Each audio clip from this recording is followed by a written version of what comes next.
Love you, bye. Dang, I really shouldn't have any music on. I'll put some like light studying music in the background for chuds to be entertained with, I think that'll be the wave. No, the vibing playlist will make me start grooving too hard. I will absolutely start flipping shit if I listen to Peak at oh what the fuck Xbox, I don't want to launch you, bro. I'm sorry, yo, what's up, Felix? At everyone, Trophy, studying, parentheses, non-essential viewing. For real. Might as well make stream and study at the same time. How you doing, Felix, though? How's it going, man? I need study music. Study with Miku. There we go. There's study with Miku, beloved goat. Study with Miku. Oh, okay. I thought it was part 39. I was about to say, God damn, Miku. Sure. All right. That Shud sees Miku for fucking 5 microseconds talking about some drooling emoji. Hey, what's up, Genji? Studying. Hi, Tony. Hello. All right, bro. Doing bit tired, but all right. So what's the stream gonna be like? I'm just gonna be reading my textbook aloud and taking notes. Wow, crazy concept, I know, but I gotta study. I gotta do this I mean, it's a quiz. It's an art quiz, you know what I mean? So, like, how intensive can it be? That's the way that I'm viewing it. That's the way that I'm viewing it. Tony, don't lie, you can't read. All right, Kamehameha, free college course? Pretty much. I mean, this textbook cost me, like, I don't know, 100-something bucks. Okay, so no, this one didn't cost. This one cost me like 60 bucks to have access to. But the other one, I'm mad as shit because I thought I was gonna get a physical textbook. I order my physical textbook allegedly, and it gets here, and it is a code to be able to access the course on an online site. It's like, about right. Tony has 650 hours in DDLC. He can read. Literally true, by the way. Literally true, by the way. Free textbook, fire, dudes. Feel free to screenshot, bro. I already did notes on the first chapter. I should probably be like, where's my settings? Bold. Do like size 14 chapter 1. All right, cool. And then I'll do the same thing over here. Chapter 2, and then I can do this bold. Bada bing, bada boom. Cool, awesome. Reading is a prerequisite for Yuriyam, so I gotta learn this shit too, pretty much, honestly. Alright, the purposes of and functions of art. Chapter 2. Learning objectives. Explain the ways in which artists transform objects for daily use. Describe how design and embellishment create visual delight in art. Compare the different ways in which art can function as a means of communicating information. Discuss the use of art for both public and personal expression. Demonstrate how art can be used to meet religious and spiritual needs. Explain how art can be used for political purposes. Holy shit, we're gonna learn about propaganda. That's kind of huge. That's kind of huge. Alright. Art forms us by meeting our needs, not our most basic needs for food or shelter, but deeper and more subtle ones that define us. What the fuck was that? Oh, thank you, Genji. Well, another reason. How did you resub again? I thought you just did that a couple days ago. How did bro manage to do this?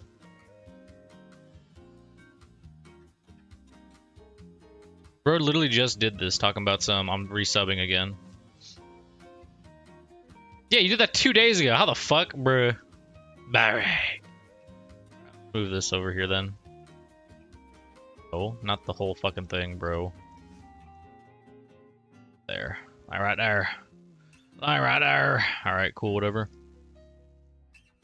Do you not like money? I'm just asking how bro managed to resub after two days. These needs vary with time and cultural setting. In a culture in which religion is very important, for example, a great deal of art answers that need. In our own society, which emphasizes individual achievement, much of our art is devoted to self-expression. Note that here we are considering purposes and functions of art in the lives of viewers, not... Note that here we are considering purposes and functions of art in the lives of viewers, not as they may meet the needs of artists themselves. Thus, in this chapter, we consider art in its social and cultural context as it relates to 6 functions in the following general areas: daily use, delight, communication, or communicating information, public and personal expression, religion, and politics. Um.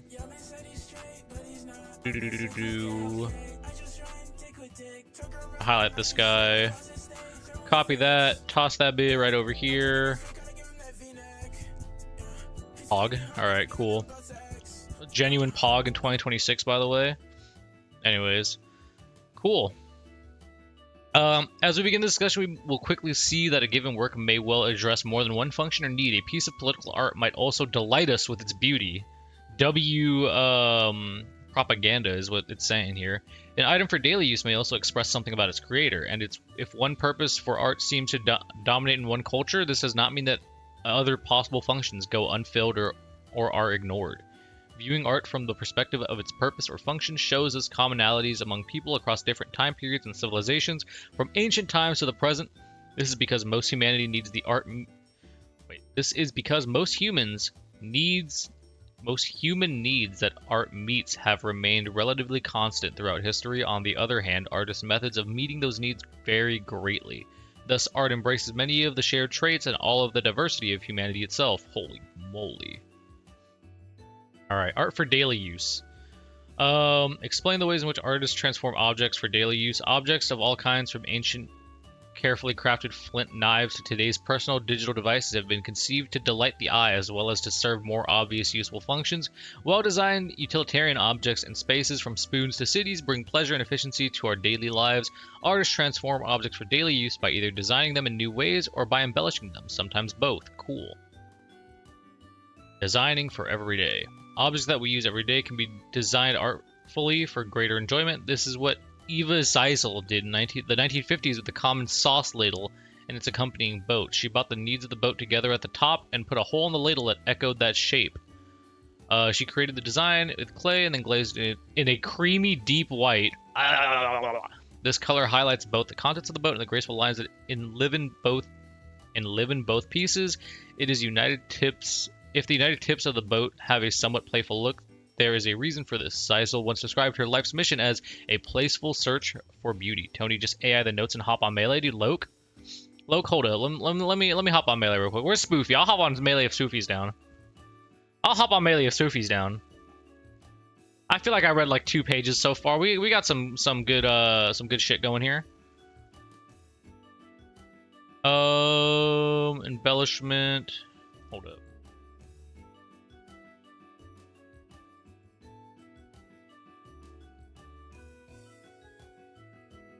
Take a look. Embellishment. We're gonna just right over here. We're probably gonna need to get a definition for this. Drop out and play Minecraft? True. Most societies value artistic embellishment of everyday things. Do you have a cell phone case? If so, why do you choose that particular one? Maybe there was a practical reason, perhaps to protect the phone, but other factors in the choice would have probably relate to your desire to embellish the phone, or to have it coordinate with the other items you own. Embellishment of a useful object was probably an important factor in your choice. The urge to embellish has motivated a great deal of creativity throughout history. For example, the Yoruba people of West Africa have for centuries used a deep blue dye from indigo plants to embellish practical items of clothing. The patterns of the cloths were created by women who applied a thick starch made from cassava flour to one side of the sheet before immersing the whole in a dye bath. The intricate designs. Motherfuckers want Tony to fail. Huge W. Alright. Look, man, I already said if Spoofy hops on, if Bin67 Chicken Jockey Hawk Tua hops on fucking Melee, I'm down for a game of Melee. The designs of the clothes are particularly detailed, and they would repeat around the 2 central rectangles that show a sunburst. The dye processes here yield an absorbing design in a rich blue color. The fuck is this? We're studying Godzilla, god damn it! Architects and designers have improved our surroundings by adding embellishments to useful structures. The National Museum of African American History and Culture uses decorative elements from traditional cultures. For example, the tiered stories with the sharp corners are based on a crown from West Africa that is in the museum's collection. The decorative panels covering the exterior are patterned after ironwork found on railing and fences across the American South, most of which was forged by anonymous workers, many of them black and some of them enslaved. In these ways, the decoration of the building reflects its function as a place for display and study of African American arts. Interesting.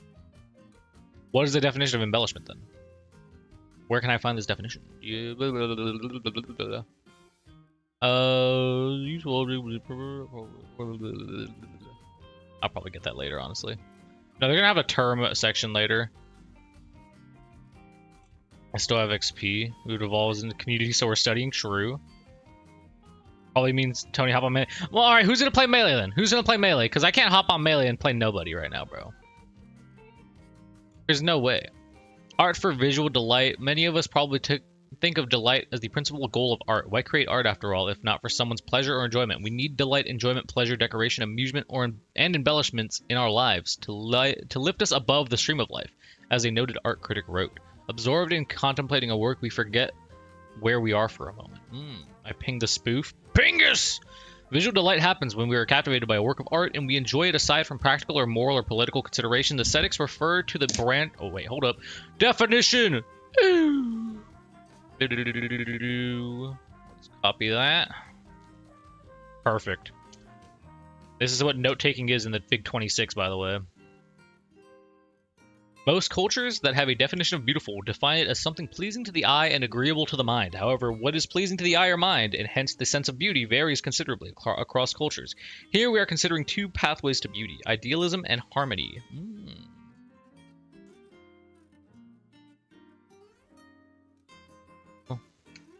I'll get it. We are all becoming smart today. Maddie has never became smart in their entire life, mind you. In some cultures, something beautiful must also exhibit a certain idealism. In other words, beauty is not found every day, but rather in something that is ideal or close to perfection. The belief animated much of the art of ancient Greece that has influenced Western artists for centuries. Idealism is the concept of finding beauty not in what is common, but rather in something that is close to perfection. That's my definition. Man, we are actively trying to get Tony to stop studying and hop on the game. I'm so retarded in my window to becoming smart faded years ago. Also, W study with Miki Music. Immediately switched to Melee plus Craft plus Double Dash stream. Dude. Fucking 10 subs, I'll drop out right now. Trust. 10 subs, I'll drop out right now. I'll go play something else. We see this idealism at work in the sculpture known as, what? Charioteer? This what? Or charioteer. I'm fucking dumb. This charioteer has won the race, but he remains alertly calm rather than jubilant. He's so jubilant and rotund. The sculpture personifies balance and quiet dignity. It shows noble simplification and calm grandeur. As a critic once wrote, this work is not a portrait. Portraiture was rare in ancient Greece, because real people are too often imperfect in their looks and fallible in their deeds. Rather, this work represents the ideal charioteer, in the prime of life and blemish-free. The beauty in this work might therefore inspire others to similar deeds and attitudes. In our own times, art has been far less often concerned about idealistic beauty. Rather, we are more likely to find such idealistic standards illustrated in fashion magazines and sports photography. Idealism is the concept of playing Melee with your viewers. Alright. Stop trying to get him on Melee, guys. Let him learn. I'm scared as fuck. Alright. Spoofy, say the word, we're on Melee. Toner study maxing? Literally. Sigh. If only I didn't spend all my money on an overpriced Lego set. Sigh. I spent $12 to buy a single Lego piece for my big gumball machine Lego set. Awesome, man. Awesome, Saloni.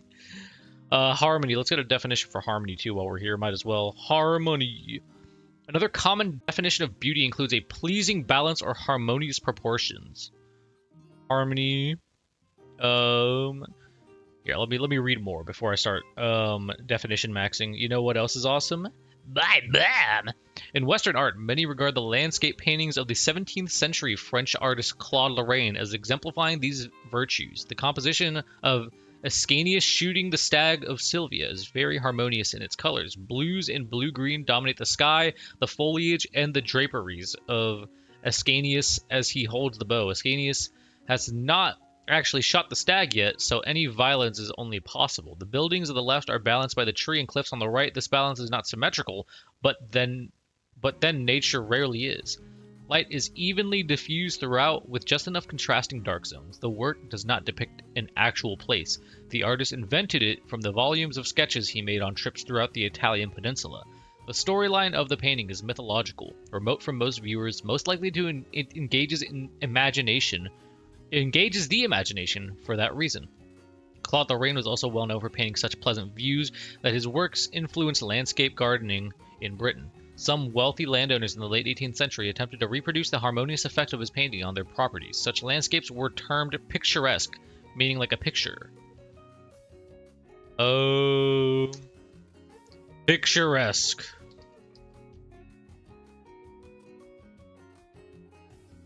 I'm just gonna say that means you like a picture. Cool, awesome. Alright, what art class is this? I got art history. Me, when I overanalyze art, the artist legit just wanted it to look cool, literally. This is a class, it's an introduction art class, so basic art. Like an art 1, pretty much, if you would. The term survives to this day, wow. A graceful arrangement of well-proportioned forms is basic to beauty, be it in a human face or an artwork. These same traits are also highly valued in the ancient Chinese art form of calligraphy. Calligraphy is the art of beautiful handwriting. I can't type.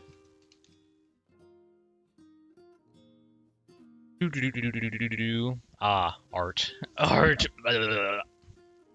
Even without knowing what these two vertical lines of poetry say, we can appreciate the contained energy of the strokes as they make up the 10 well-spaced characters. This piece was created in 1261 by the Emperor Lizong, who was more devoted to art than to governing during his rule. His calligraphy is still highly valued for its union in close detail, vigorous execution, and harmonious arrangement. The man had a red shirt. Stop. What do you think the author was trying to convey with this? He's trying to convey that the guy was pissed off all the time. Canonically angry. The way I would put it. I'll find a place to get my phone propped up. Give me 1 segundo. Segundo.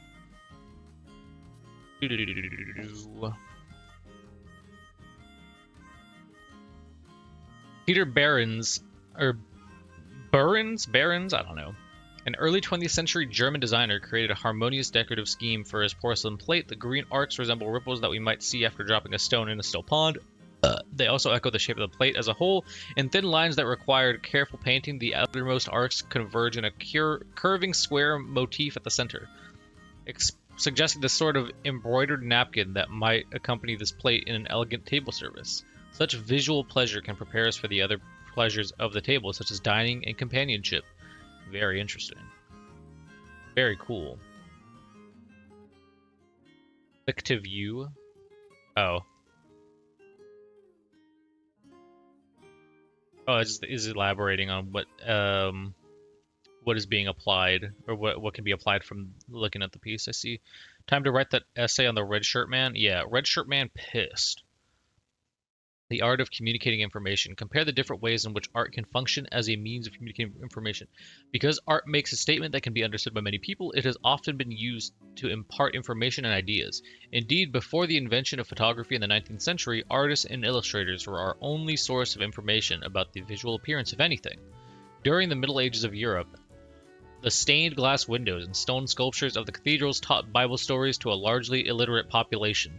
Literally Tony the Penguino community right here. A largely illiterate population right there. By providing a visual account of the story or event, or by expressing an opinion, artists have shaped not only the way people understand their own world, but also how their culture is viewed by others. A great deal of art tells stories. These can be personal, moral, or historical. Today we satisfy our desire for stories primarily through television and movies, but before the advent of mass media, artists had principal responsibilities for the task. Stories of any sort can move us or teach us merely interest us. Flash pal, I don't give a darn. Fuck you. How about this for a fascinating story? It comes from the literature of ancient Rome. The princess what? How the fuck do you pronounce this? I don't know. The princess fucking Ariadne? I have no fucking clue how to pronounce this. Had helped Theseus to free her father, King Minos, from the monster Minotaur. Theseus then took his daughter with him to the island of Noxos, but soon tired of her and cruelly abandoned her there at the wild, or in the wild. This is not a fascinating story. Maybe Tony's the illiterate one. Alright, fuck you, bro. Pronounce this. I pronounce this fucking one.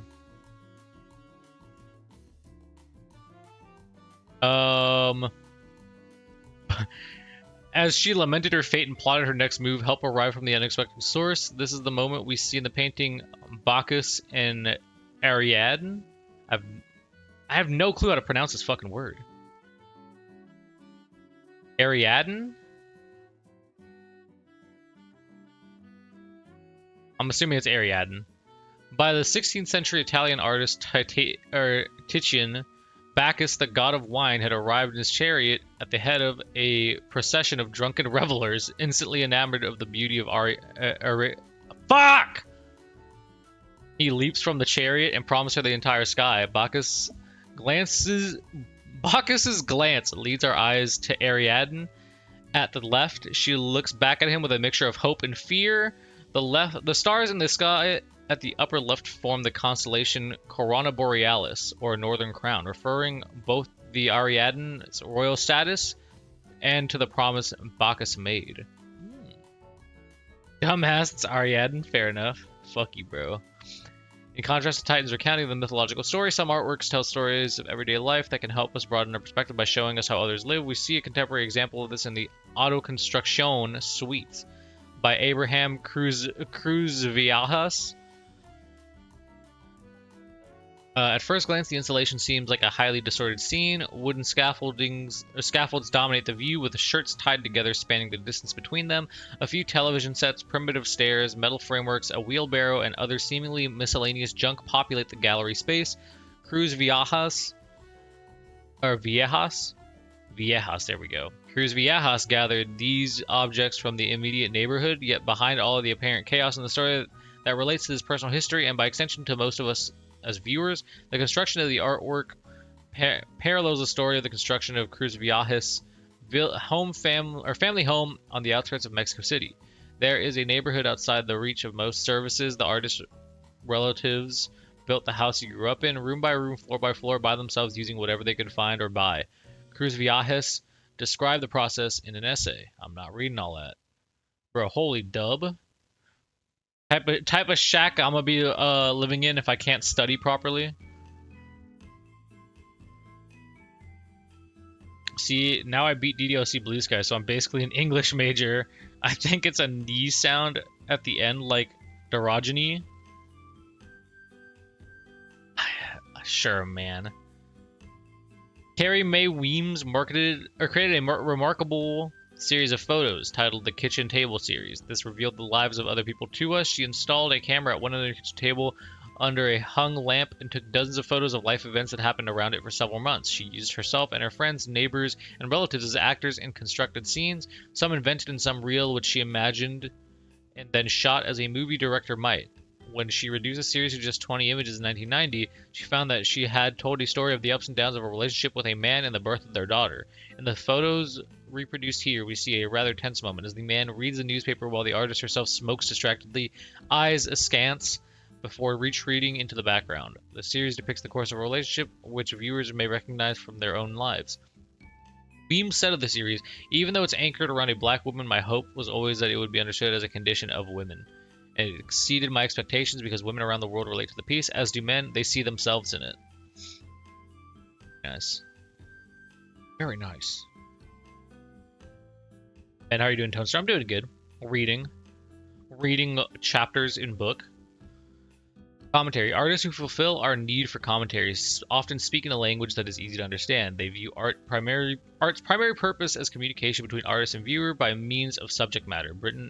British artist William Hogarth took on the difficult subject of alcohol consumption in Gin Lane in 1971. This memorable work urges moderation by exposing the horrors of excess. The dominant figure in the lower center is a drunken woman who reaches for a pinch of snuff as her baby tumbles from her lap. In the lower right corner, a cadaverous figure holds the fatal cup in one hand and a jug in the other. On the right edge, the distiller is doing a thriving business. The sign above shows the company is called Kilman, which an obvious reference to the work's message. Also, open for business is the pawn shop on the left, where people hawk their possessions to buy more liquor. Death haunts the work in two places. At the upper right, a man has killed himself by hanging. In the center, another above the drunken woman, a partially dressed cadaver is laid in a coffin that probably came from the coffin shop just to the right. Hogarth made this print during a true binge of gin consumption in 18th century London. He hoped by telling many cautionary tales in his one work to curb the habit. He made this print in a large edition and sold it for low prices in an effort to encourage sobriety. This is real. A cadaver, coffin. Snuff. The manliest thing is to find yourself represented in a woman. Literally. Can't wait for Saloni to do that. What? To kill himself?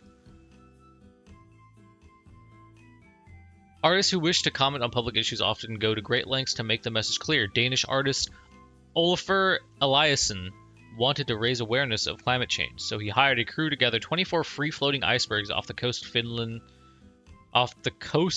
for display outside the Tate Modern Museum in London. Sculpted by the actions of sea and weather rather than human hands, the blocks weighed up to 6 tons each. Each had already broken off the Greenland ice sheet, which climate change is steadily reducing in size. After installation of Icewatch in December 2018, the pieces slowly melted away over a period of 10 days in full public view. The artist stated, "I hope that Icewatch arouses feelings of proximity, presence, and relevance.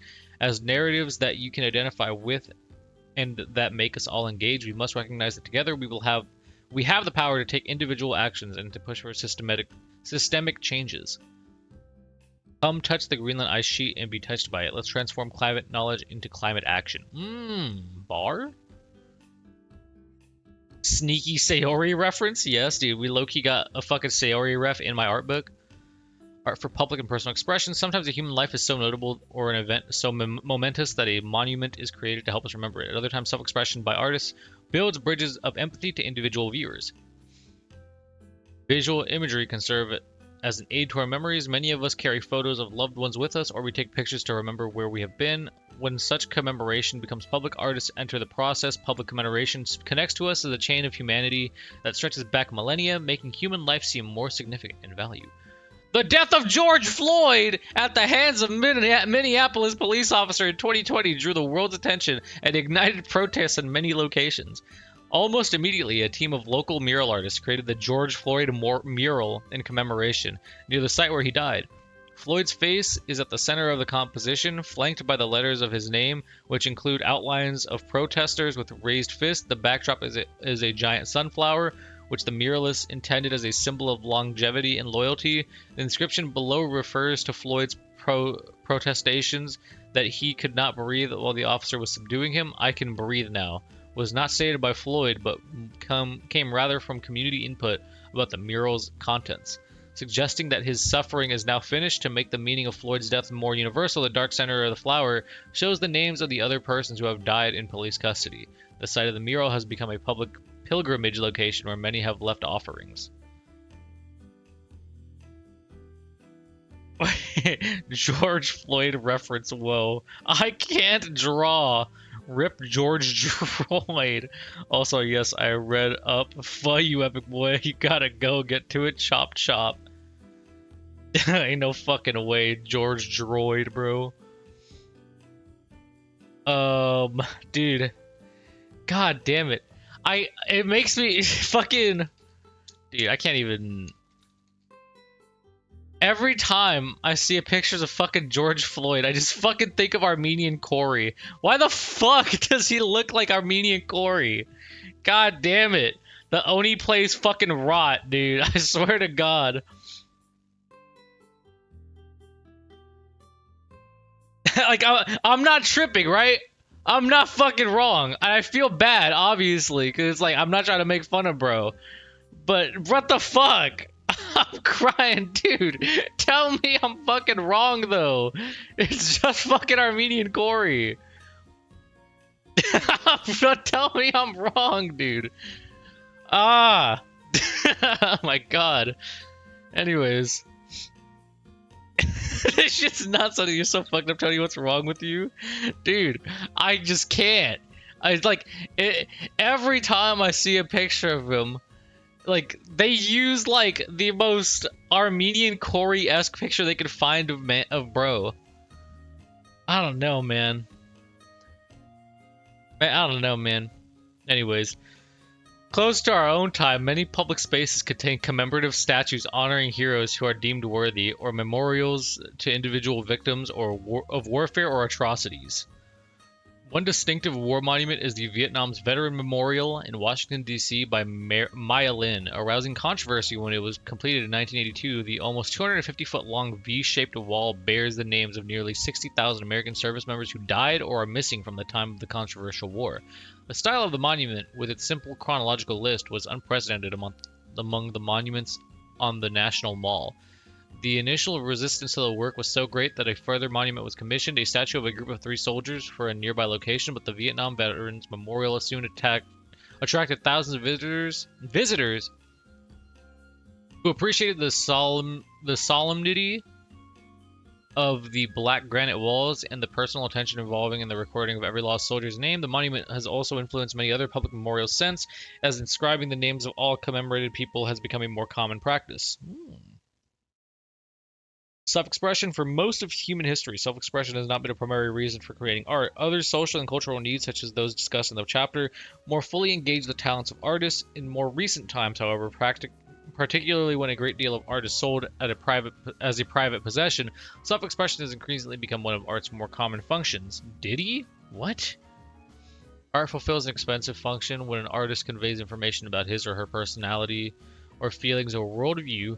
Such art becomes a meeting site between artist and viewer, through which the viewer feels empathy and gains an understanding of the creator's personality. We all derive comfort from the fact that others in the world are similar to ourselves, and artists' various modes of self-expression reach out to us in hopes of establishing a bond. Such bridges of empathy may also extend amongst viewers. If you have ever discussed with a friend or relative the feeling that you found in expressive work, you have extended the chain of empathy that the artist initiated. Self-expression has been a fairly common theme in Western art for about 200 years. Some of the most self-expressive work in the 20th century was created by the Mexican artist Frida Kahlo. At the age of 18, Kahlo suffered a severe internal injury in a bus accident. This led to a lifetime of surgical operations and medical treatments, which left her in nearly constant pain. Her 1944 work, The Broken Column, is a confrontational self-portrait. Her body is split up at the core, revealing a shattered column. The brace that also enfolds her torso is similar to the one that she wore for most of her life. Nails pierce the flesh, a symbol of the injections and medical prodding she endured. Just as Kahlo exposes herself to us, so her body is exposed in a barren and gouged landscape. The artist seems to stare mutely back at us, eyes flowing with tears. Her firm yet impassive face enhances the emotional intensity of the work she created. Did you shut the fuck up? W.P. Did he? Holy tits, says Genji. Alright. Not even Einstein can come up with this shit. Not all self-expression tells stories of anguish or even uses self-portraiture. Wassily Kandinsky, a leader of the expressionist movement of early modern Germany, reached out to viewers by beginning with his inner feelings. He wrote that he hoped to create art only in response to what he called inner necessity, or the emotional stirrings of his soul, rather than in response to what he saw in the world. He created non-representational art in which he attempts to translate the swirl and surge of inner spiritual energies into color and form. Composition 6 renders a restless inner state as an experience probably familiar to most viewers. Kandinsky often named his works after musical forms because he wanted them to communicate as immediately as music does. Color directly influences the soul, he wrote. Color is the keyboard, the eyes are the hammers, the soul is the piano with many strings, the artist is the hand that plays, touching one key or another purposefully to cause vibrations in the soul. He hoped that the souls of viewers would resonate with the rhythms and colors of his paintings, and that his work would infect viewers with the same emotion that he felt while creating them. Son, I'm not gonna hold you. This is just a bunch of bullshit. I'm not gonna lie. Not gonna lie, this is just a bunch of bullshit. Fuck it though, we ball. We ball, I guess. Art, man, am I right? Self-expressive art is less common outside the modern Western world, but we see some of the distinctive manifestations of it in the totem poles of the native peoples in the Pacific Northwest. Artists carved poles on commissions from families, and those poles illustrated the crests or legends associated with family history. Many tribal groups in the region organize themselves by family clans and are named after the animals from which they trace their heritage. Sleep? Fuck you. Fuck you, dude. Is a complex mixture of large and small figures. Starting at the top with 3 watchers who constantly scan the horizon for approaching danger. Below them is a raven with a smaller human-bird hybrid face beneath its beak. Next is a bear with a raven between its legs. Above the face of a frog, the largest eyes. Alright, I'm just gonna do visual learning here, low-key. Yeah, I'm shmooভ on this piece. Danger? Honk shoe, alright. Art for the spirit. Another function of art has been to enhance religious contemplation, and most of the world's religions have found ways to incorporate artist creativity into their sacred rituals, places, and ceremonies. Sometimes this art serves the ritualistic needs of the established faith. Other faith expressions in art are more personal, inward, or spiritual. Many religious buildings intended for gathering the faithful have a striking visual aspect that helps to induce a feeling of wonder or sublimity. Sorry. One of the most remarkable of these is the Saint Chapel in Paris. King Louis IX of France commissioned this building to serve as a personal prayer chapel and also to hold his collection of relics, which included what is regarded as the original crown of thorns from Christ's trial and crucifixion. The walls of the chapel consist almost entirely of stained glass, which floods the interior with colored light. The visual effect is probably about as striking to visitors now as it was in 1248 when the chapel was constructed or consecrated. The intricately designed stained glass windows may seem at first to be a welter of colors, but in fact they tell stories from the Bible and from the later discovery of the relics and their transportation to this site by the king. Statues of saints and martyrs mark the major vertical supports, and the Saint Chapel overall resembles a giant jewel box, appropriate to its original function as a storehouse for precious relics. What's up, Danger? What's up, Sigma, dude? You guys are fucking so smooth in the brain. Other religious traditions show less interest in special buildings and focus their visual creativity instead on ritual tools. Such a case is the Yupik people and of the Arctic region. One of their creation stories tells of the mystical sister and brother who became the sun and moon, respectively. The girl sun chases her brother moon across the sky daily, bearing a torch, which is the sun's light. If you know about the actual story that this mythical tale is from, it is fucked up. Pretty sure it's a rape story. I'm not gonna lie. I'm not even being like joking in the slightest. Not even in the slightest. I'm pretty sure it's a rape story.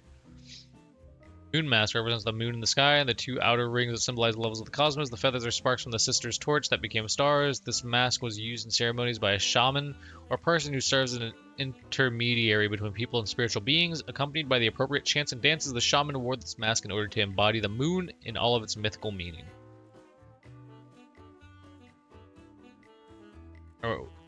Including Usoloni, could Jake Paul beat T'Challa? I love myself. Hell nah, fuck no. What story is? Very informative. Tell me more about this art. Okay, bro. No, bro. I'm so shmooভ on telling you the story about it. Contemporary spirituality can take many forms, and art assists some of them. Shirazeh Hushiari was born in Iran and learned about the mythical tradition of the Sufi branch of Islam. It reflected her work, along with other contemplative traditions that she blends together in paintings such as ancient light. Asked about her artistic goals, she said the work is about presence. Presence is like light. How can you describe light? Light can only be experienced. It has a presence. This work also has a presence and has only to be experienced. At approximately 6 by 9 feet, the work fills our visual field with a white glow of light that the artist called an energy field. She begins with small adjacent calligraphic pencil strokes and repeats hundreds of times like a meditation exercise. These combine into a softly rippling line that she compares to breaths or musical vibrations. She created the deep radiance with numerous layers of water-based paint, which gives the sensation of looking into a bottomless yet textured space. She said, "White is an experience of boundlessness. It opens in front of you, helping viewers to experience infinity.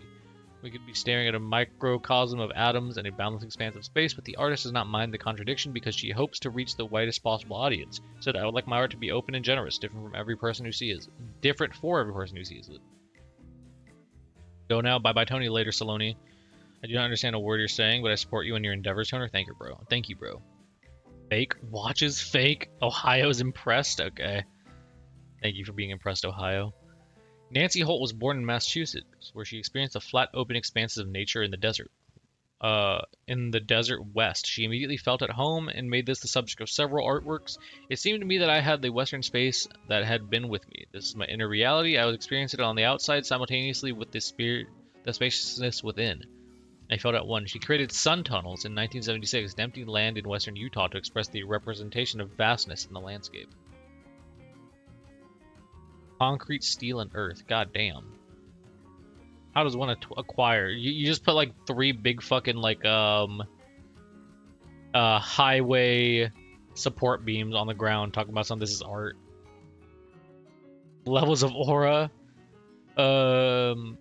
Contracting with various specialists, including an astrophysicist and a construction firm. Holt installed 4 huge concrete pipes, each 9 feet and 18 feet long. These tubes form sightlines that viewers can look through to see the sunrise and sunset at each winter and summer solstice. The effect is like seeing the desert through a telescope. She drilled holes in the pipes in arrangement that pictures 4 different celestial constellations that hover above the site at night. The holes channel light from the sun and moon to recreate constellations on the floor of the pipes. She said of this work, the tunnels orient you in space and frame the view. It brings the landscape back to human scale. Art for political purposes. Just as art has been served has often served religious needs, so at times it has been used to express political goals or ideals. Artists throughout history have worked on both sides of the most basic political equation. Some have attempted to persuade us to submit to authority, others have expressed protest or even encouraged revolt. Many art forms have a persuasive purpose. Splendid government buildings, public monuments, television commercials, and music videos all harness the power of art to influence action and opinion. They invite and urge us to do or think things that we may not have otherwise. To begin with expression of authority, the rulers of the West African region of Benin commissioned skilled metalworkers to create brass plaques to decorate their palaces. This one depicts the king, or Oba, as he is shown as a supernatural strongman. He wears ceremonial clothing with a high helmet and a neck rings. His all-seeing eyes glare back at us. From his belt hang 2 mudfish, showing the royal kinship with the gods of water, which nourish all of life. In a gesture of power, he raises 2 leopards by their tails, showing his rulership over nature. Both the king's garments and the background are finely textured, showing excellent workmanship. The technology of brass casting was reserved for only by the royal family of Benin, and his plaque is in its prominent location on the exterior palace, showed to passerby the divine power of the ruler who lived within. Thank you. Okay. Thank you. I'm trying to read. I'm trying to learn how to read.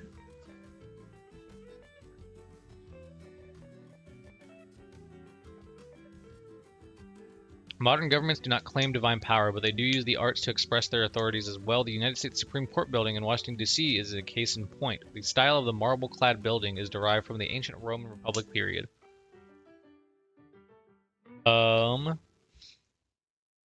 The ancient Roman Republican period, during which citizens enjoyed the right to vote. It is massive and symmetrical, communicating balance, order, stability, and the continuity with the past. The scale of the building is intended to correspond with that of the Capitol building across the street where the Congress meets. This relationship shows the court as an equal branch of government. The decorations of the outside of the building help to communicate the purposes and methods of the court. Above the columns on a central panel will be read equal justice under law, unless you're a billionaire, in which case you can rape children.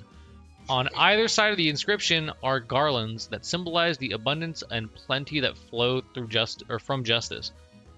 Above the inscription is a triangular sculpture, a group titled Enthroned Liberty, guarded by order and authority. Flanking the steps to the left and right are figures representing the contemplation of justice and the authority of law.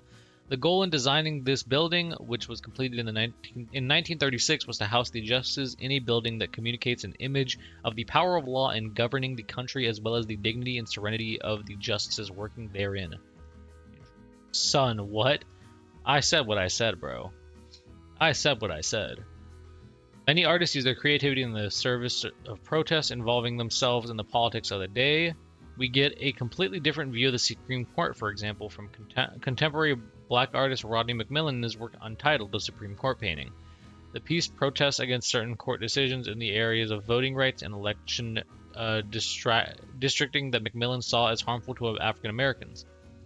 He made the painting on canvas in the shape of the facade of the building, but he removed the framework so it all sags and buckles. He mixed the colors and applied them to the canvas by pouring. This gives the work the look of fake marble. The central panel above the column is blank, as if its inspiring inscription about equal justice has been erased.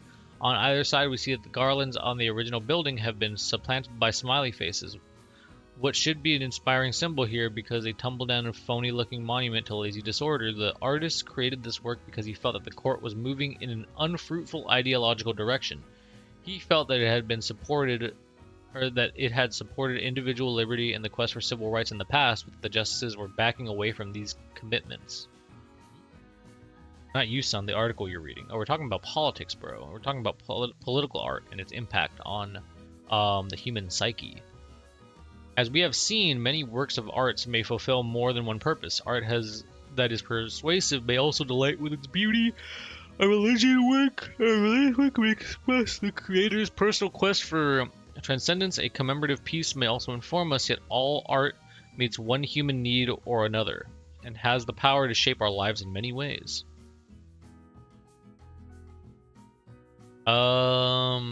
This is a documentation of an artist. I don't really care. Chapter review, the purposes and functions of art. Key term flashcards. Let's take a look. What I'm talking about. There's not just 3 key terms, bro. We don't gotta lie. Aesthetics. Here, let's do. Aesthetics. The philosophy. Art focusing on questions regarding what art is, how it is evaluated, the concept of beauty, and the relationship between the idea of beauty and the concept of art. That is fucking word spaghetti if I've ever seen one, by the way.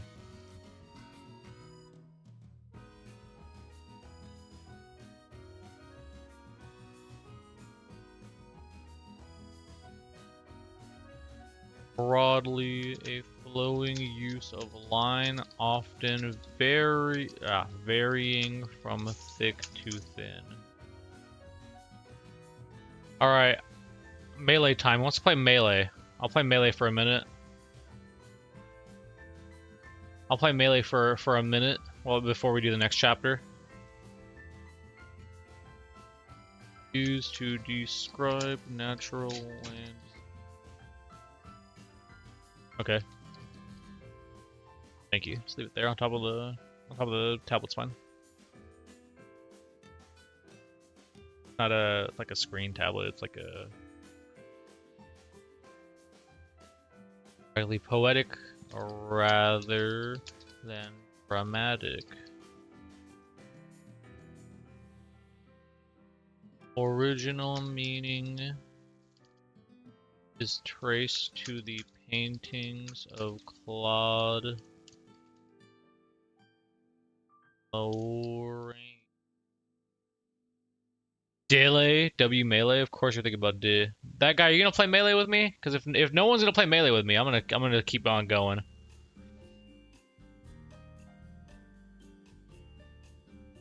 I'm gonna keep on doing reading my textbook if no one's gonna play melee with me for a minute. If I had, hi. If I'd get brutally killed, so pass, bro. I'm not even good at melee yet. God damn it. Let's turn this on. Let me ping Spoofy.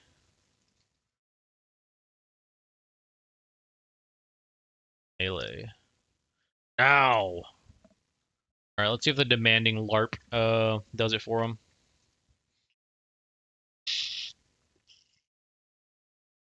Washing ditches. Alright, bro. Alright. Tony, read up real quick. What am I reading? What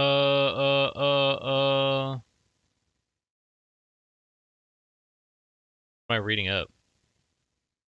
Oh, Ginja? What the hell? One letter away from death, bro made my name into a slur. Dude, ain't no fucking way. Ain't no fucking way. Alright, well I need to play Melee with someone. Plug pancakes. Where's your laptop at so we can play Melee? I should probably get a definition for harmony, but I'll do that later, honestly. I guess I'm gonna keep reading my textbook if no one wants to play Melee. No one wants to get thrown to the wolves, I guess. Alright, visual elements. Describe the characteristics of a line. Identify the two general categories of shapes and their qualities. I'm not gonna read the introduction to the chapter. I do not have it yet. My guy gotta wait like a month? Holy shit, how are you gonna do homework?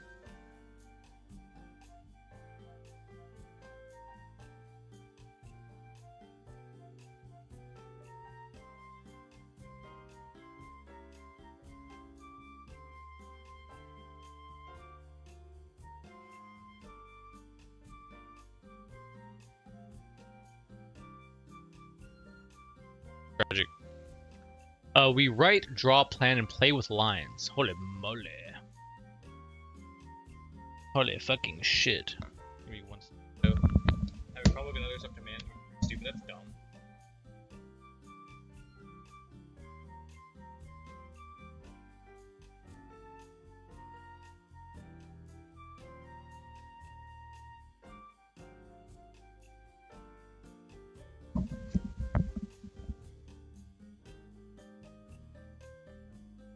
Alright, our individuality and feelings are expressed as we write our one-of-a-kind signatures and make other handmade lines. Line is our basic means of recording and symbolizing ideas, observations, and feelings. It is a primary means of visual communication. I can't believe I'm defining a line, but a line is a long, narrow mark, usually made by drawing with a tool or brush. I can't type. Like, I get they need to confirm attendance and shit, but how do they expect poor students to get through the first few weeks? With the Chromebook, I guess, Mang. I guess. That's lame.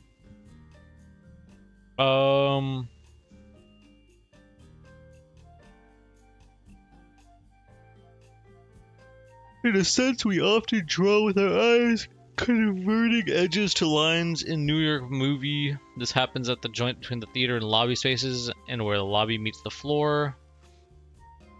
Art and in nature, lines can appear in the paths of action. Records of the energy left by moving points. We see some point of the effects of a line by itself in the untitled work by Virginia Jaramillo, which consists of two curving lines against a solid background. The two lines suggest various meanings, perhaps landforms or graphs or even two breaths. Bro, this is the type of the fucking bullshit art that I'm not fucking with. I'm not gonna lie. Rob a bank for quick cash. L Chromebook running on hopes and dreams. It's a pretty shitty Chromebook, but if I have no other choice, I could ask to use my mother's, but hers is also a Chromebook. Chromebook maxing is tough, man. Tough. Alright, lines can be active or static, aggressive or passive, sensual or mechanical. Lines can indicate directions, define boundaries or shapes and spaces, imply volumes of solid masses, and suggest motion or emotion. Lines can also be grouped to depict light and shadow or to form patterns or textures. Note the line qualities shown in the line variations diagram. Alright, a bunch of bullshit. Our library has Windows desktops, but those aren't exactly portable for checkout.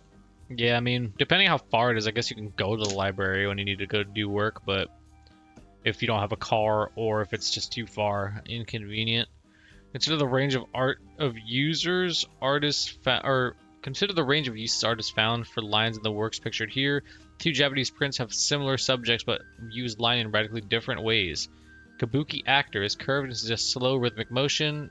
Tori Kiyotada actor, in contrast, uses angular lines to express swift and violent motions. Kinda tough, I'm not gonna lie. Kinda tough. The Venezuelan artist Gecko took lines to the third dimension in her room-sized work, Reticulera. Created this field of lines by linking segments of stainless steel wire into a disoriented welter. As viewers move through the space, they see short lines of various degrees of density that proceed in every direction. Contemporary artists have noted that in today's screen-based world, lines are basically made of pixels and digital information. One of these artists, Beijing-based Zhong Wei, his 2019 work Yellow Opportunity, explores the difference between a straight line along the left edge, a curving hand-drawn line, and the pixelated digital line. When the pixels in the digital line breaks it up into numerous jagged steps, which seem to render it far less gracefully and naturally. Fuck. I guess, man. I suppose. Library is like a 5-minute bike ride, but not having something good to take into class sucks. No, that really does stink. That really does stink, man. I'm sorry. Many types of prints are made up almost entirely of lines, with little shading or color. Kiki Smith etched lines on a metal plate to create Ginzer, a depiction of her cat. Look at this little guy. That's cute, and it's all line work. I like work that is just like straight line work to create depth and shit. There are some people who just like do like chicken scratch until it's a drawing, if that makes sense. I think those are pretty cool. Implied lines suggest visual connections. Implied lines suggest... Wow.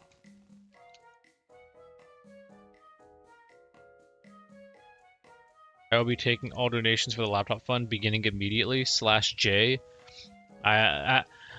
If I were a wealthier streamer, I'd help out, but I don't make shit from this, so can't really do much aside from giving personal funds, and I'm saving money for a house. Womp womp. Yeah, how you doing? What's up, Ryder? Gang is getting like 3K for a laptop, by the way. Hello, Ryder.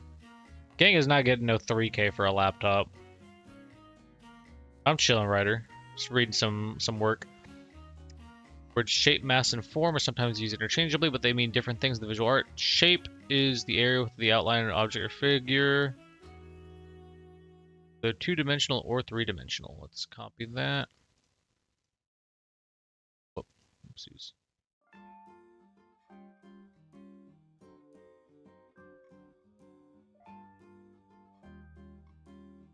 Oh, I see now. Oh, that's cool. I didn't realize they had their own definitions. If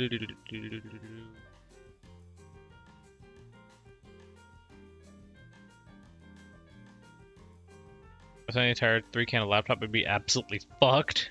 Fair enough. I got like 25 cents in a gum wrapper. Pico-Rama. See a three-dimensional object in natural light. We see that it has mass or volume. It has weight, our height, weight, width, and depth. In the same object is silhouetted against sunset. We may see it only as a flat shape. Enclosing a shape inside a lines or making it a different color sets the shape apart from the surroundings so we can recognize it. Should probably...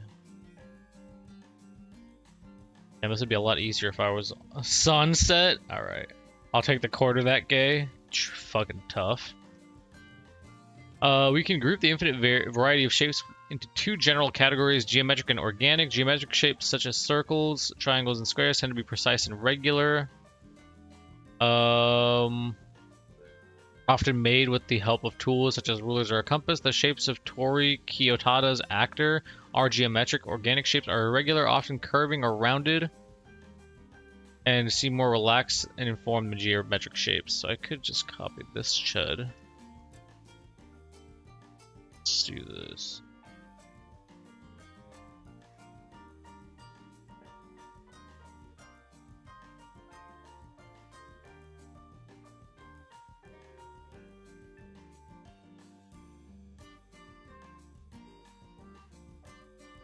we go.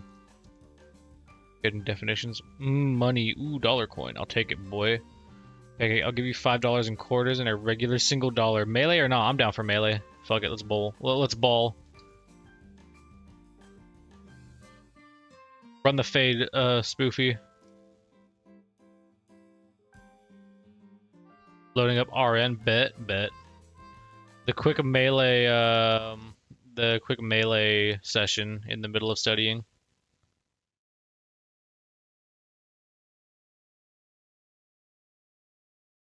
Wait, I don't want Slippy Launcher. What am I doing?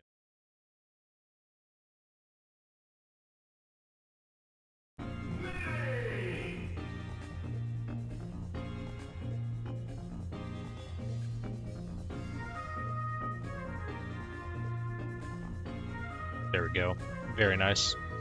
I could run a run of ultimate, but I ain't got melee. I can probably steal the Switch too, but I can't stream it. I wish you could choose the close Slippy and Dolphin window and not close melee. Yeah, true. You have ultimate Pancake? She does have ultimate. Alright, I'm ready when you are. Can you add me? Bro's trying to play some ultimate RN. W melee break? I gotta get a break in every once in a while. How long was I studying for? That was an hour of studying? Jeez Louise. Yes, boy, I got ultimate. I'm not just pretty off from years of not really playing. I need this shit.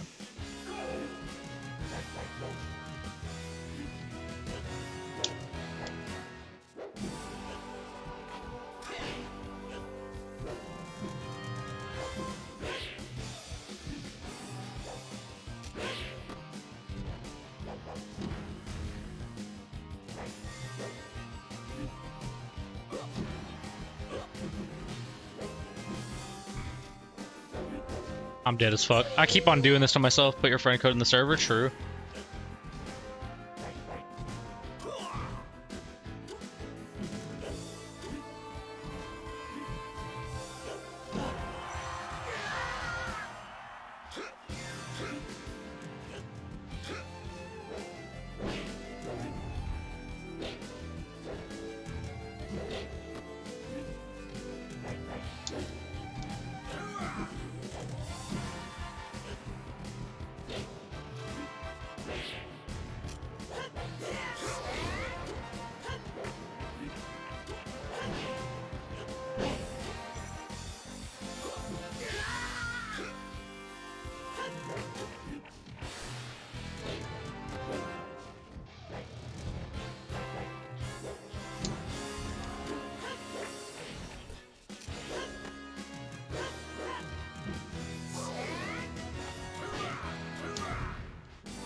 I'm trash. I'm back. Finished reading the 60 pages. Peak. No, I'm taking a break.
I'm super dead. Oh well. Adding to best friends list. Man, I should get a Switch, dude. It's a good system, I'm not gonna lie. You can probably find a cheap light on Marketplace some if you really want to play occasionally. Yeah, it's true. Yeah. The lights you can buy for like 150 bucks, bro. 150 bucks.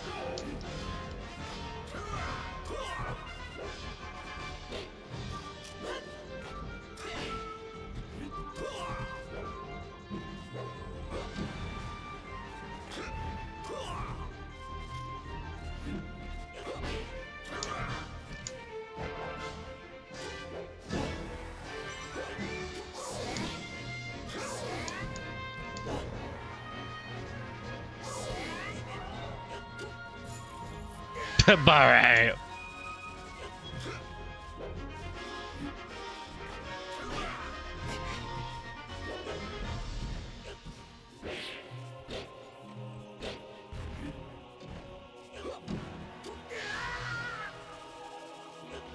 Daylight is soft moddable, gotta be glorious for handheld gaming. Literally too though.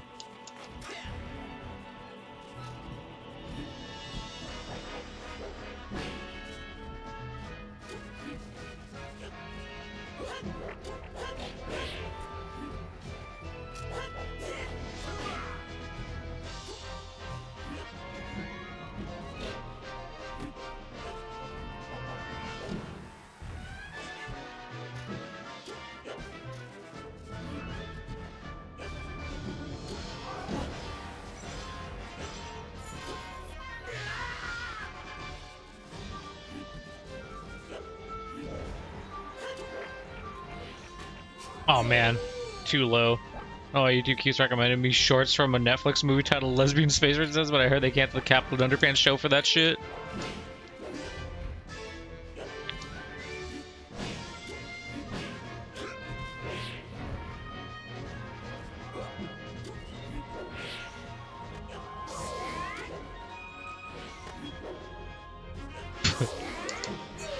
Alright. Right, it's the worst movie of all time. Bro's saying because he watched the shit already. I already know. Ah, my back.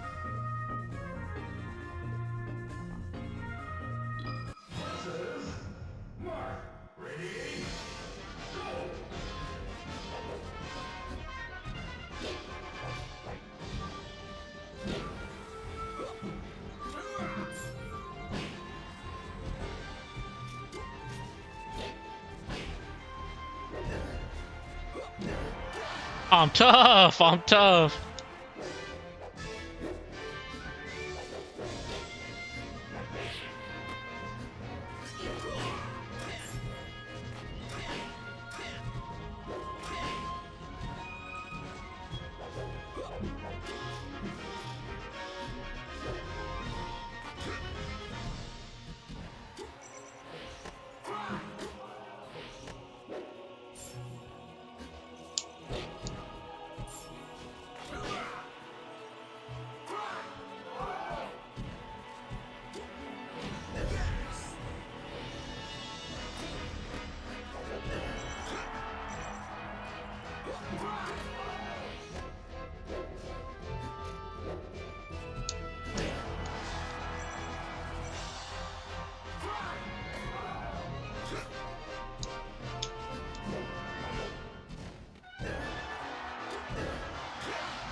I'll avenge you, Captain Underpants, dude. Captain Underpants, I got shit on it.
Had to go. I got this shit.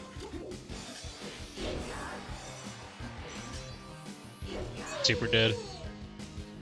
Getting my ass kicked as per usual.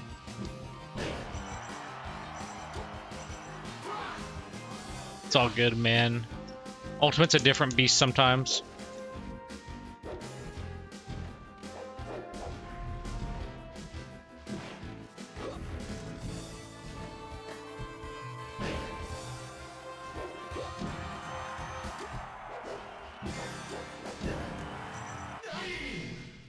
Dude, low-key, that last stock I was kind of frying. I was kind of frying on that last stock. You gotta give me that. Come on now.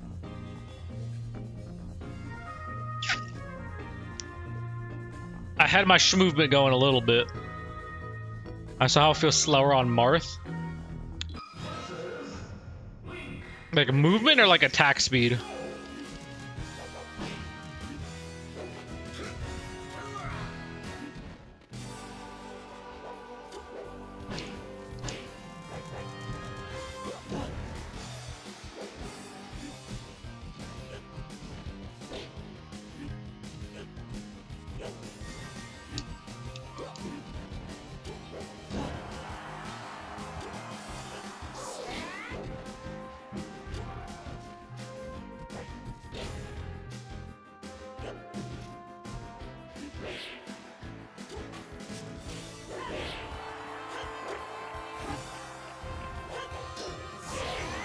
Damn. Sorry, is it fright a bad thing?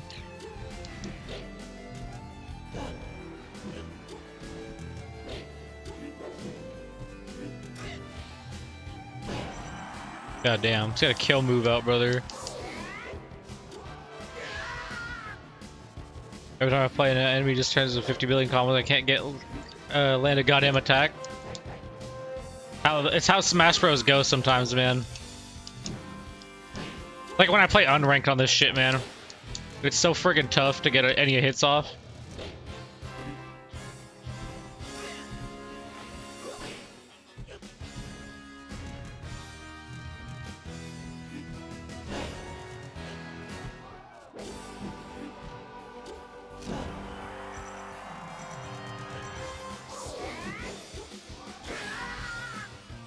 You gotta read your opponent pancake, look where they're going, and corner them to a bad position.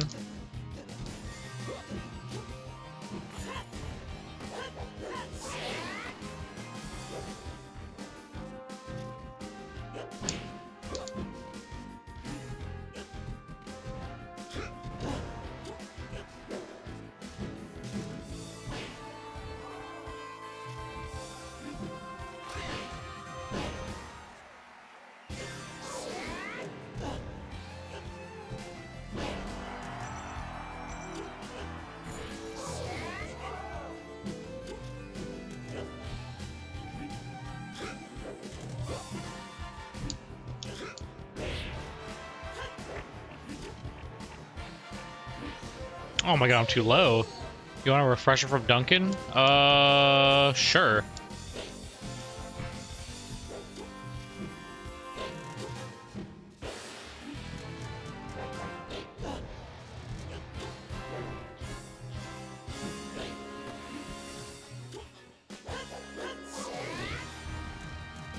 I like shit.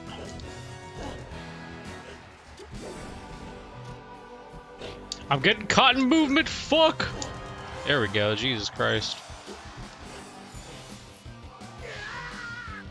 What kind do you want? Just one of the zero sugar, one of like the zero sugar ones.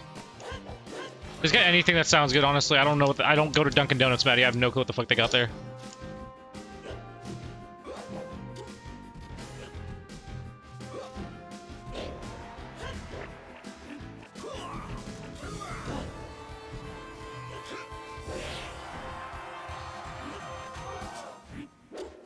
Dude, that arrow was tech as shit! Oh my god!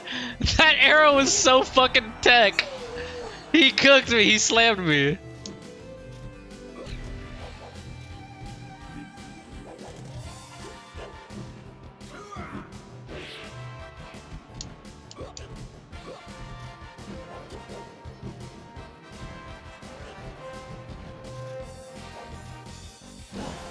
There we go, GG.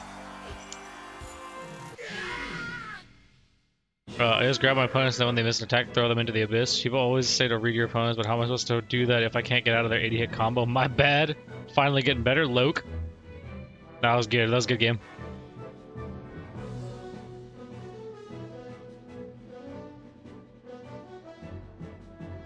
It's not your fault. Oh boy. It is. It happens. It does happen, man. Sometimes you hop into a game of Smash Bros. and you get fried.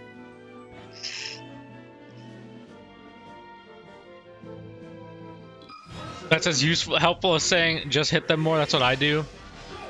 Yeah, I think like with Smash Bros, learning defense is just about as important as learning offense in the game, because there is a defensive way to play melee and Ultimate.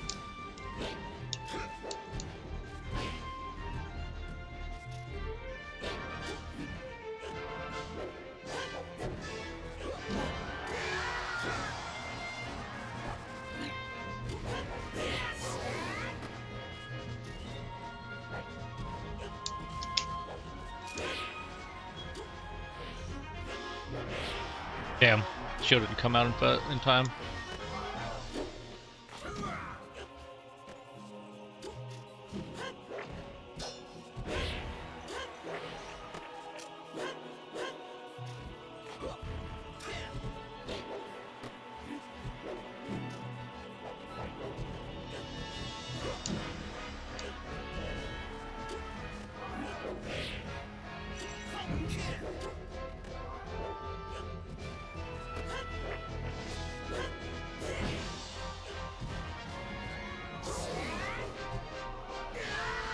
Got the message spoof. I gets kicked in online due to annoying spammers and actual basement dwellers.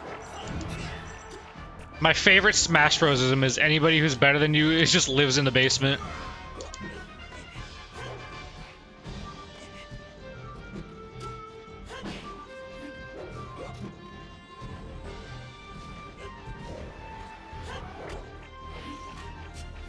Oh shit, I'm dead. I'm a princess now, it's time to throw random shit at the wall with characters I've never used. It evolves into that sometimes. My favorite when I'm just bored or annoyed is just Donkey Kong.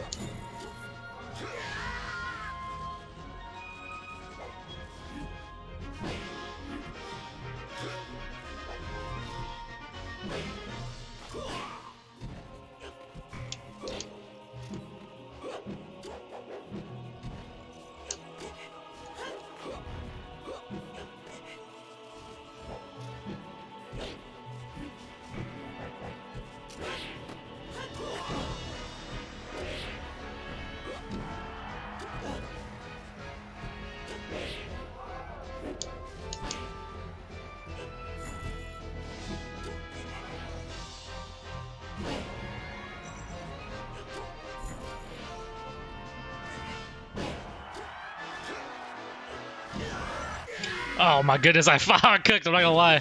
Ooh, I was reading those get-ups too, dude. I was getting the read on his get-ups. Ah.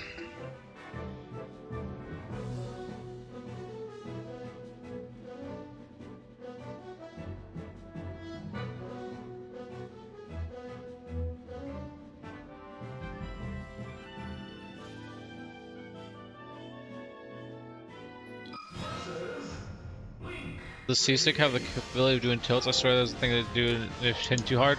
No, C-Stick I'm pretty sure is almost exclusively smash attacks. I read the roll, I just didn't... I gotta get like the timing down for the roll.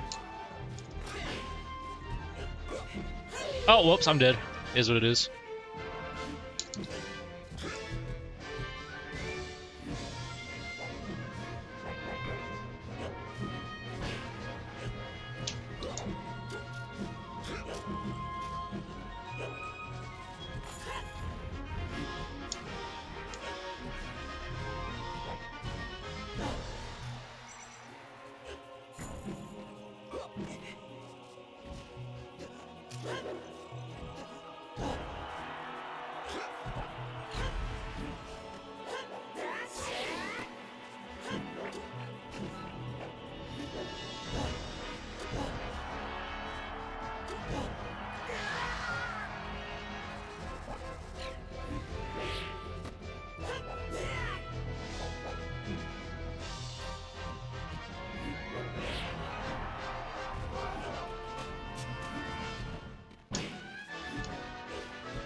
Oh my fucking god!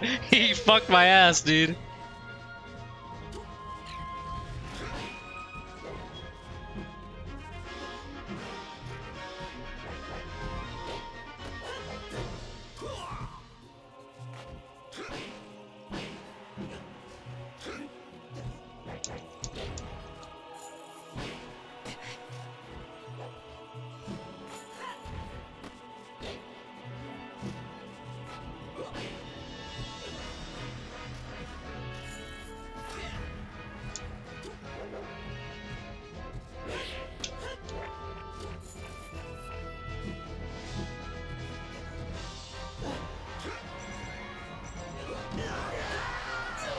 It was worth it.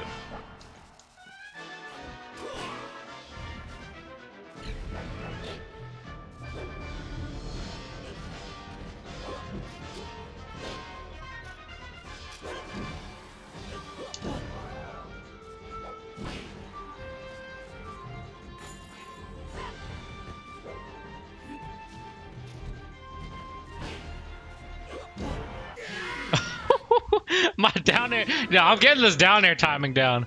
Sooner than later, I'm gonna be nasty at this fucking melee shit, man.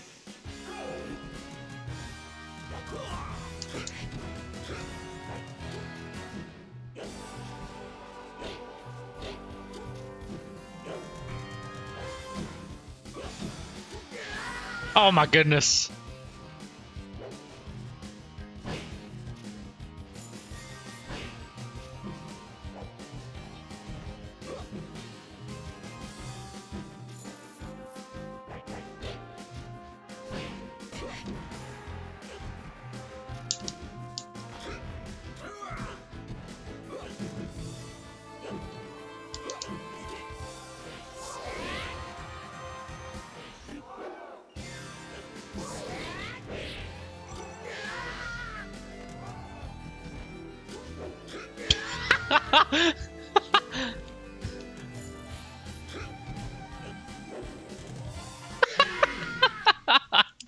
Oh no, dude! No, no, dude! Not like this.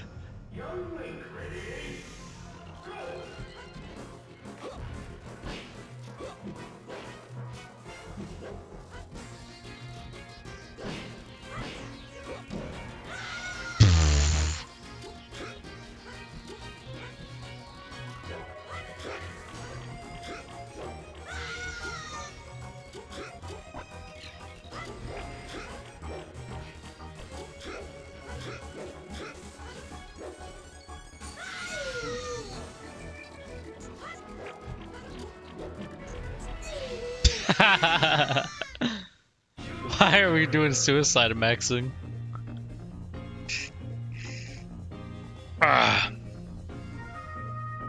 Did not mean to pick Battlefield, fair enough.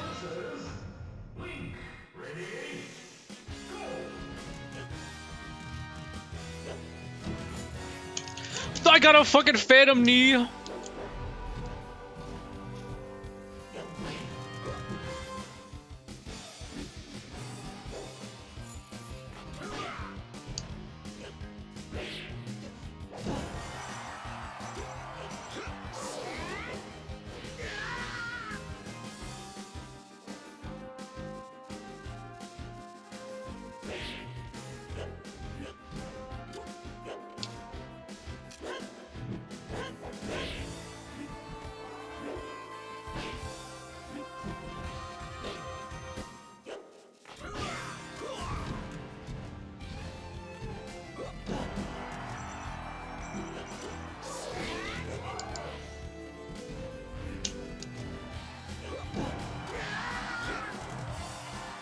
I'm fucking frying this dude, I'm not gonna lie.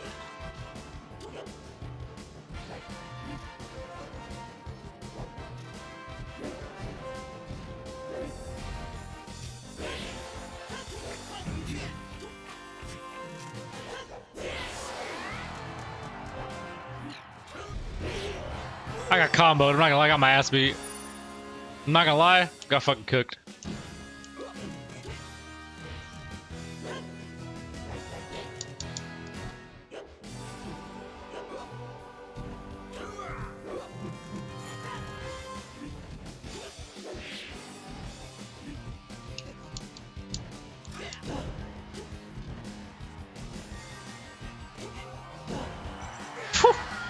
Yeah, jump off ledge. Yeah.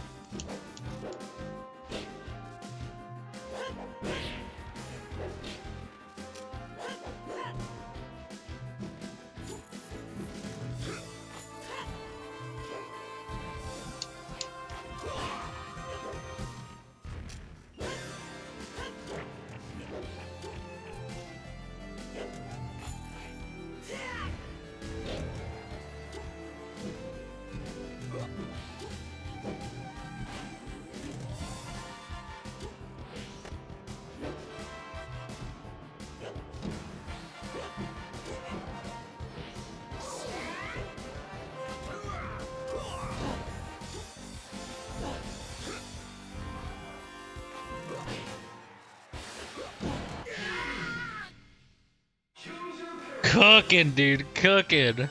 Oh my goodness. I'm fucking slamming. The big Marth on Battlefield? Fucking we ball. No, he doesn't want Battlefield.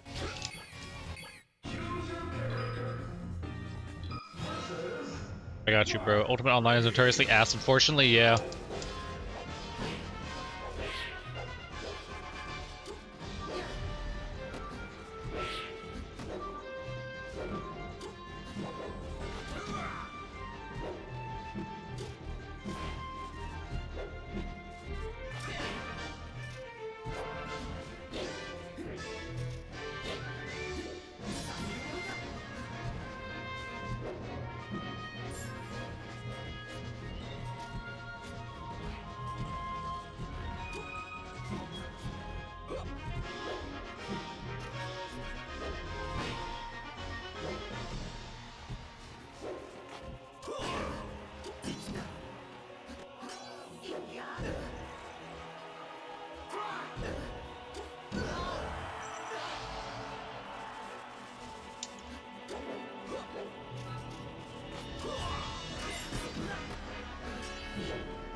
Oh man, I'm dead.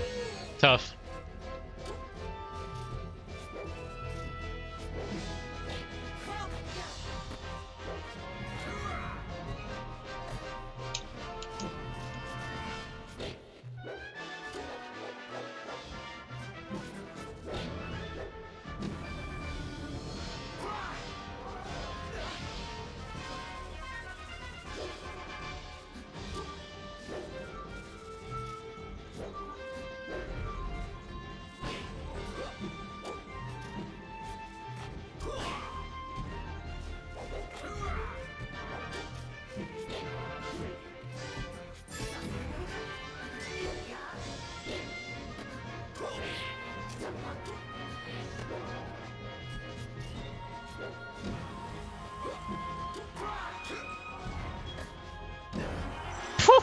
Oh, we read the jump off ledge every time, brother. Every time we got that one downloaded.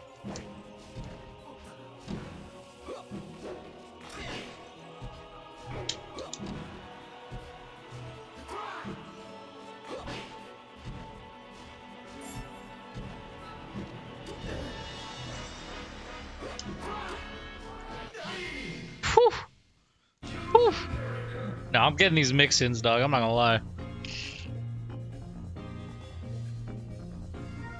I'm on my shit today. I feel like I'm playing a slower Marth than Link. I feel like you don't move fast at all, for the most part. Like, I feel like my movement with Falcon is just being able to, like, actually just run around quickly. Like, I mix it up, for real.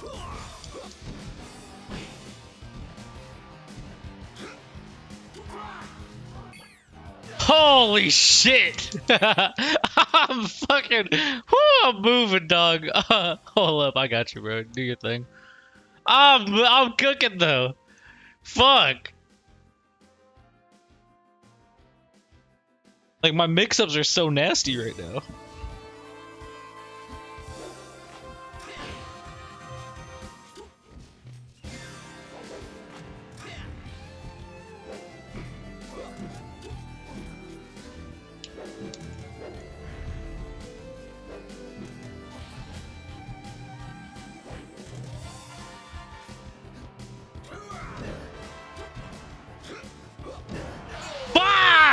Fuck, dude. Had a mad boogie in my nose. So good, bro.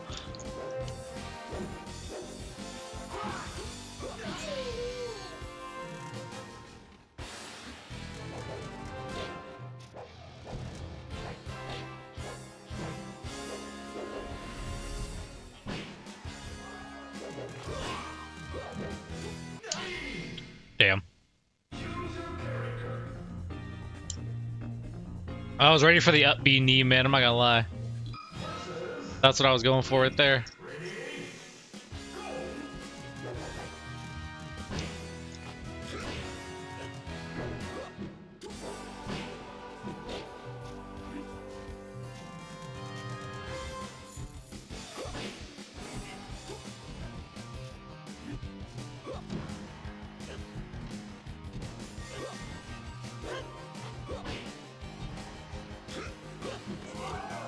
So.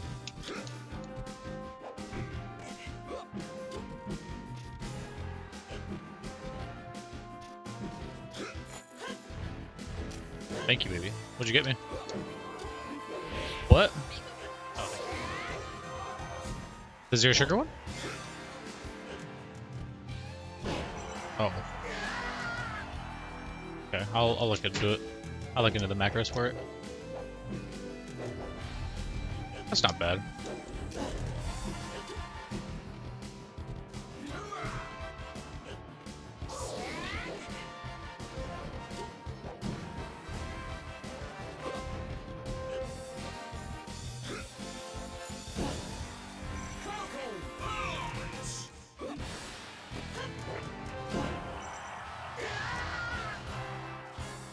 Nice.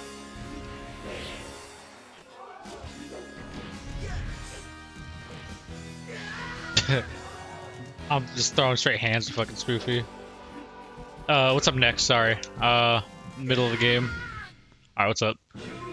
So how do I win the shield off? So I'm always losing that. Mostly just grab. It's basically just a reaction time game. Yeah, whenever like you get somebody in shield, you either want to mix up their shield by jumping around it, or just straight trying to get a grab in. That's why I try to do the Spoofy a lot. Whenever I see him throw the shield up, I'm like, alright, time for a mix-up.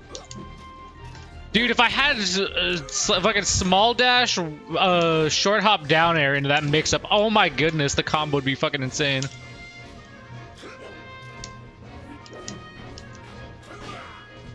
Same thing with end lag moves. Same thing with moves with end lag, to be honest.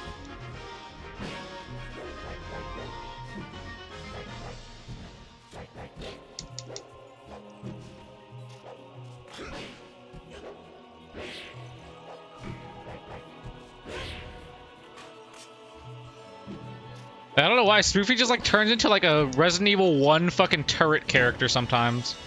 Where he cannot move, he just runs full, or he just stays in the same place attacking.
That's what I do though. I hit grab and the other person is just always somehow faster.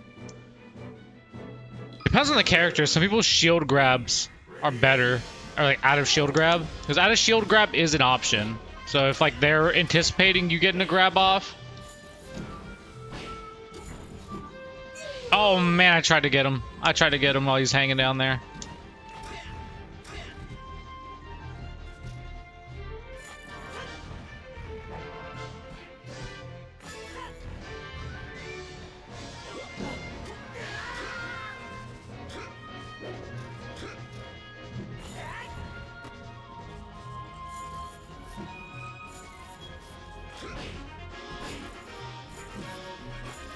Bro was just tossing grab out, brother.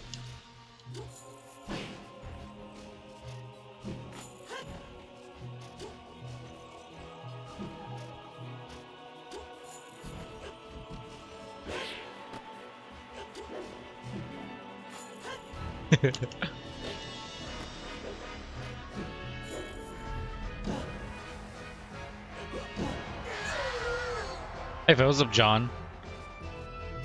I know Jenny is a skill issue, but shit. Yeah, it's hard.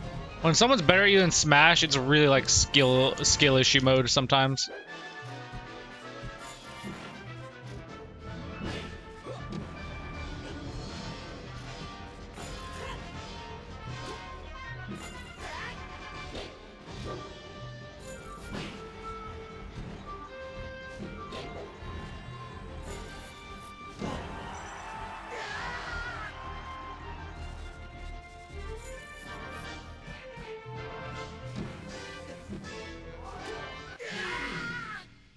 Bro, just fighting games when someone's better. That's just all fighting games. Some people's better, to be honest. Yeah, but you can like player chud some people sometimes. I mean, I guess so. I think Smash Bros. Movement. Also, this tastes like shit, by the way. Yeah, it tastes really bad. Give it a shot if you want to.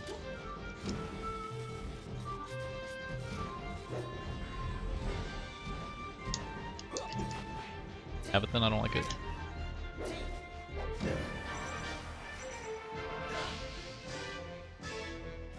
Sounds pretty good. Oh, it's fine. Yours isn't a light, is it? Oh. No, it's fine. I'll drink that one. Yeah, it's fine. Yeah, but you like the strawberry one better, though. Just give me that one, it's fine. They're both kind of ass. Yeah, I don't care. Just whichever one. Just give me that one back, it's fine.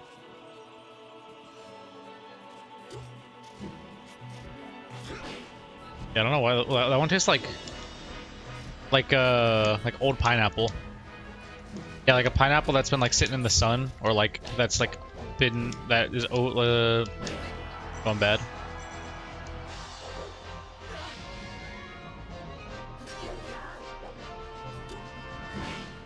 Sure, man. I don't know.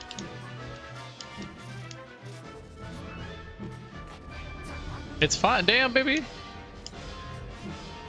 I mean, you ever bought it? Yeah. You already bought it, so yeah. Yeah, nah, that's fine. Like wasting shit.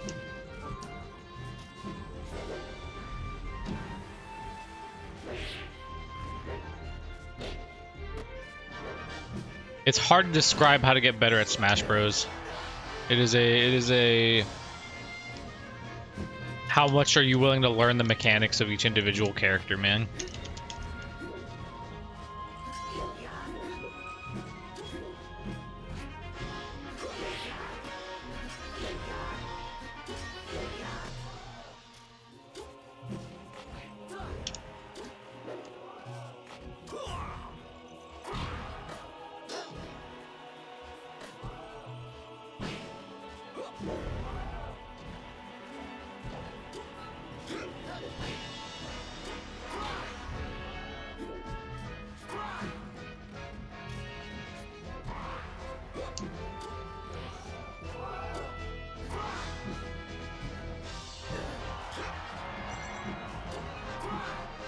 I try to get the back air off. I'm trash.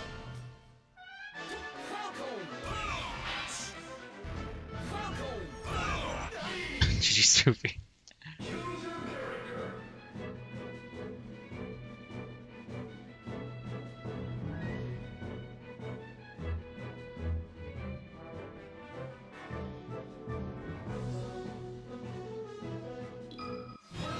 Roy. All right, last one. Last one.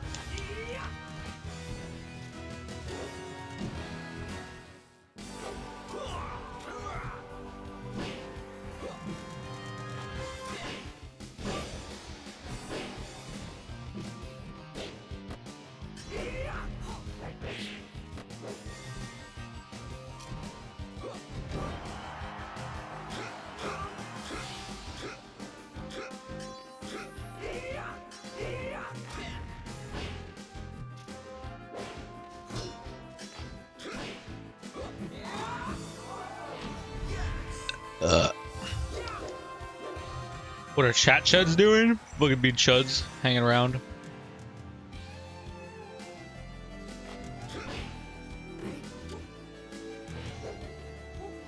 Not really much, Ming. Not really much.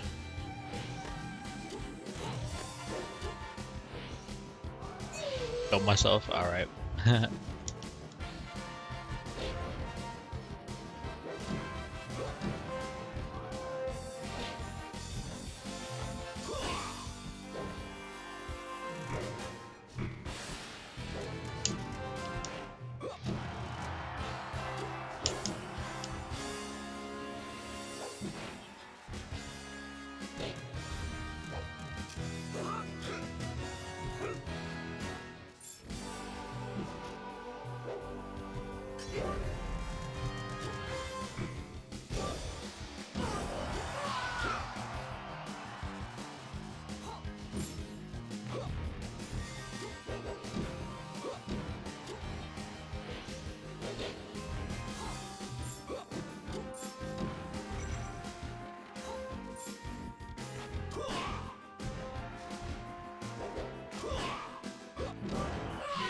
Alright, GG, bro. GG, Spoofy. How long have I been streaming? It might be call it time. Might be call it time. An hour 45? Yeah, you guys can have an hour 45. I have to do more studying. I gotta do more studying on my own. I might hop on Ultimate in a minute, though, if anyone's there to play. But I told you later, Spoofy. Thanks for playing with me, man. Appreciate you playing with me, bro. Yeah, I might play some Ultimate. I can't stream it. I don't have the setup to be able to stream it, but maybe like I'll be in Discord or something. Study maxing, literally. See you later, John. Later, Pancake. Later, Nex. Later, Genji. Later, that guy. Later, Ryder. Later, New Boy. Later, Godzilla. Later. No one else is here. I'm blanking. Oh well. Yeah. See you guys. Have a good one. More stream tomorrow. Bye bye.